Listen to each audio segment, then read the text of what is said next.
The mortally wounded, immortal, transmuting pain to healing. It is said that there are two paths that you can take for completing a journey, and one is trauma, and one is grace. And in this grace, what this means is that you take the responsibility for willingly correcting your life and living a different way. I'll begin this with a story of Chiron, the wounded healer. Chiron was a gifted master healer. The myth says that one day while he was teaching his students that an elixir potion that he had placed on an arrow, a healing potion, was accidentally jabbed into his leg, thus submitting the potion into his own body. This caused a wound that is mortal, that would kill him, but he's an immortal and he cannot die. So therefore, this wound that never heals continues and lingers over and over, killing him over and over again, until he sacrifices himself for someone else, and then he is transmuted, raised to heaven, whatever you want to call it. Anyway, his suffering ends because of his sacrifice, his giving without expectation. There are many things to learn in that little myth, but probably one of the most important things is to think about how a healing potion became a toxic nightmare within Chiron's body. And the answer to this would lie in the reaction to the toxin or the potion, whatever you would like to state it as. If your system recognizes a medicine as a medicine, it will use it to purge and to heal the malaise. Your system will use it as a tool for healing the wound. But if your system sees it as a toxin, your system will mount a defense and wall it off, isolate it to stop the spreading of the infection. Then it will attempt to purge or dissolve the invader, just like a splinter. It will hurt and fester like a son of a bitch until you do something about it. It's how our immune system works. And our hearts and our minds have their own immune system too, and it functions in exactly the same way as our physical body. Now we can choose to ignore the pain of a splinter. It'll hurt and irritate and probably work its way out. Splinters are surface-level wounds. But what if this is far worse than a splinter? What if the damage is seriously traumatic, terrible, like a gunshot wound? Holy crap, I mean, now we're on a totally different page of what type of healing we're going to need. But what happens if you ignore that kind of wound? It can straight up kill you dead, of course, with great pain as the dirty little cherry on top to boot. But of course, you would probably help yourself in the case of a physical trauma of that nature. A bullet hole is pretty obvious. But what of the emotional and mental wounds that we acquire? I'm sure we can all agree that these wounds can and do far greater damage than a bullet. They can rip your heart out and leave you standing there, still alive, but now heartless, now an immortal that cannot die, but also cannot live. We are too frozen in our own tracks. Our fear of being hurt again or feeling any other kind of pain. We give up and we quit living, quit loving, which is the same thing. These types of wounds are far more dangerous than a physical wound in the sense that a physical wound just kills you, it just ends it. An emotional wound kills you too, but it keeps you alive and suffering for as long as you choose to. And here's the kicker. There's no salve for that kind of wound down at the pharmacy. You're not going to walk down there and get you something to hook you up on that. Well, not a salve anyway.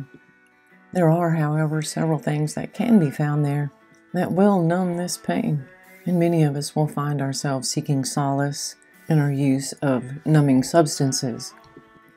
These things that we use to pacify ourselves can come in many and any form.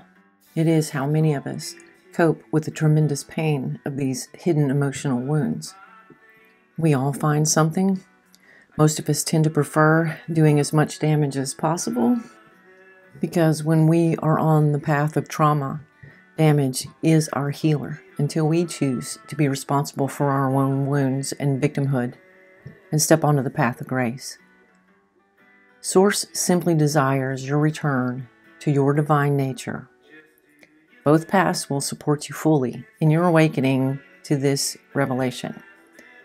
It is our choice which path we walk.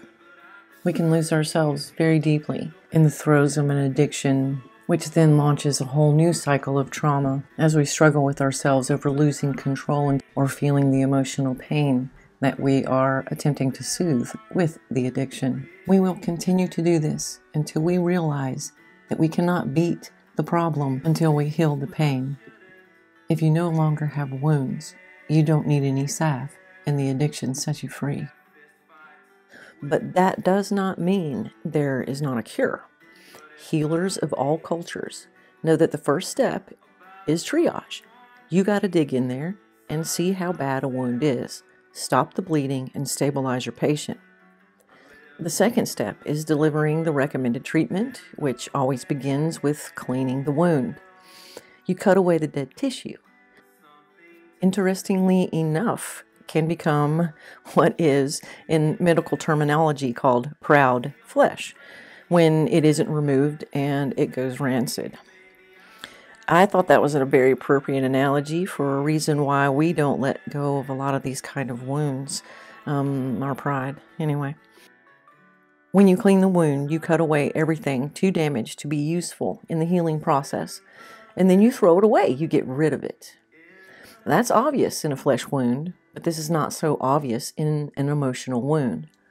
In addition to that lack of the obvious, we get no support in even recognizing the validity of our emotional wounds. Most of the time, unless these emotional wounds are so severe that it has crippled your capacity to function within society, these wounds are simply glossed over and minimized. And there is a question of nefariousness there. A state of hopelessness makes for really good slave material, but that's for another day, another conversation. We're healing right now. So the point here, if a wound isn't debrided, the bad flesh cut away, the bad parts go rancid. So what? It's an emotional wound. No one sees it but you. Here's but a scratch. Your arm's off. No, it isn't. Well, what's that then? Just wall it off and pretend it didn't happen. Just carry on. So what?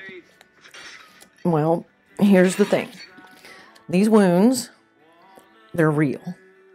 Ignore them, and the proud flesh that cannot heal will make the entire system go septic. Septicity in the physical body gets into the blood and it spreads everywhere.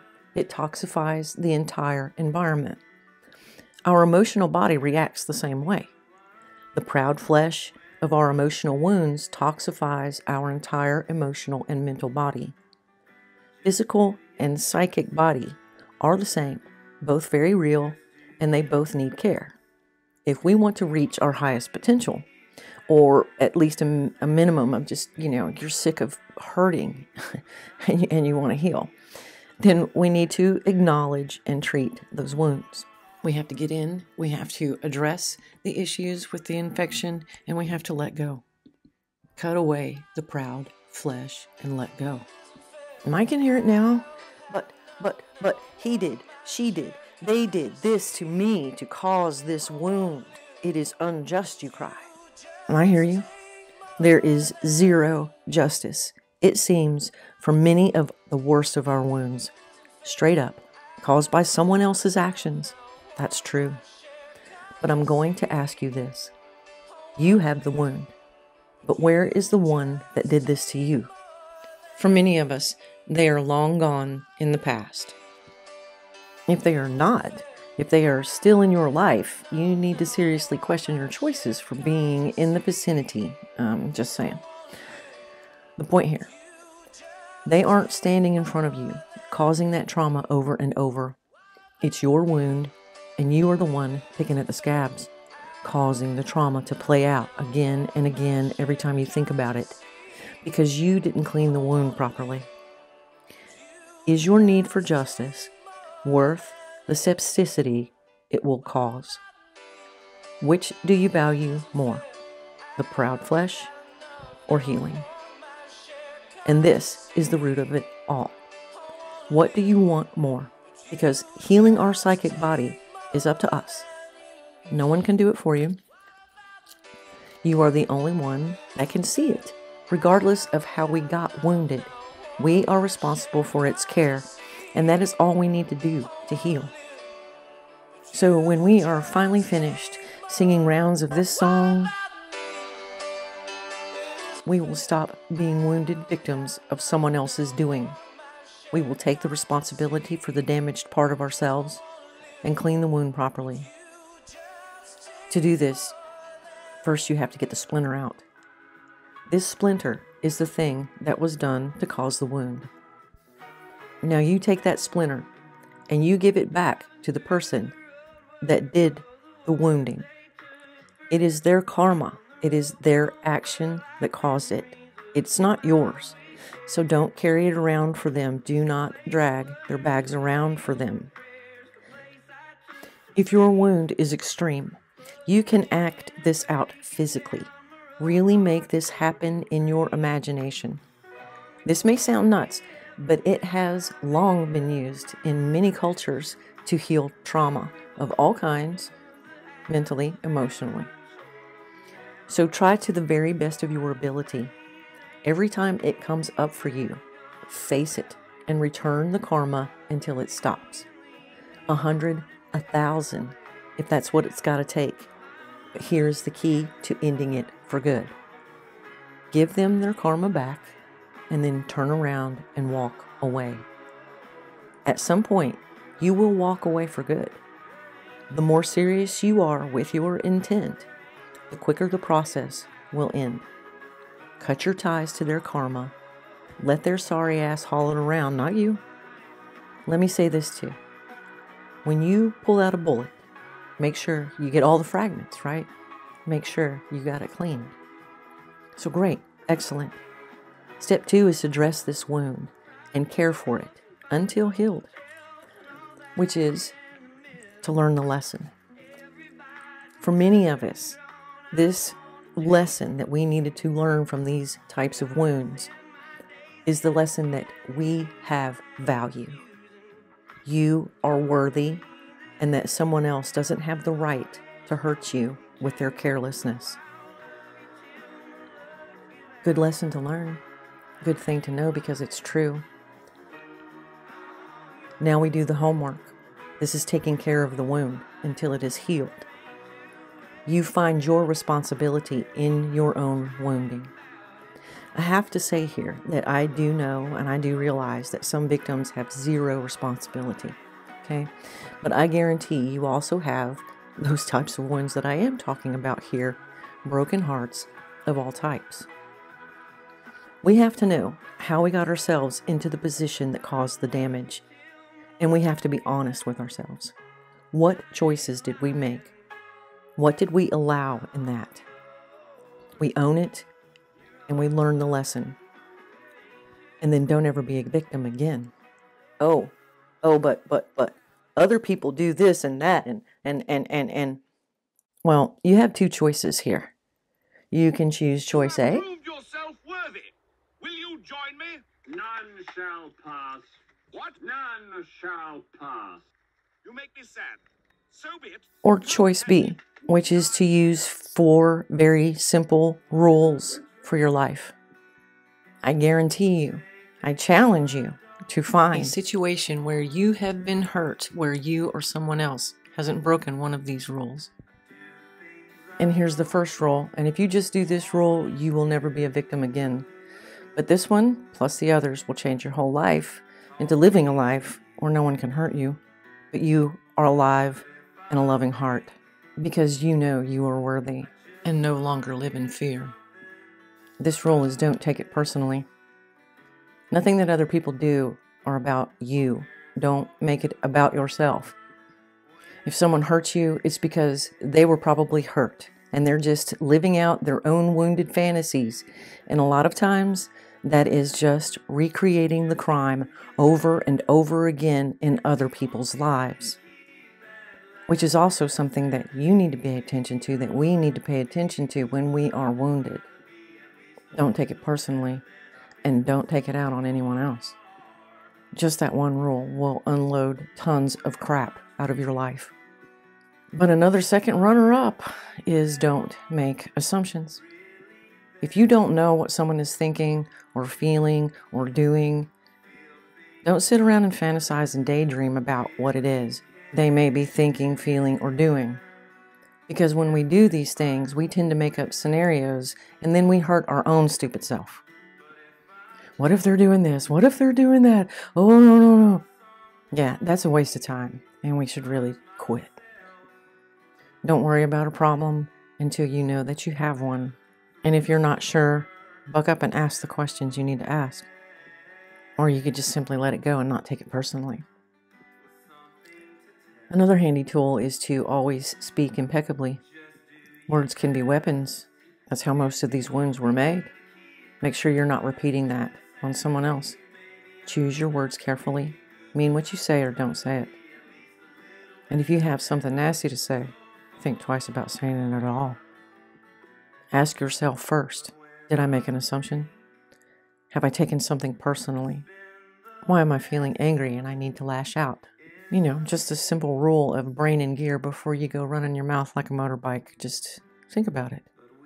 And speak impeccably when you do speak.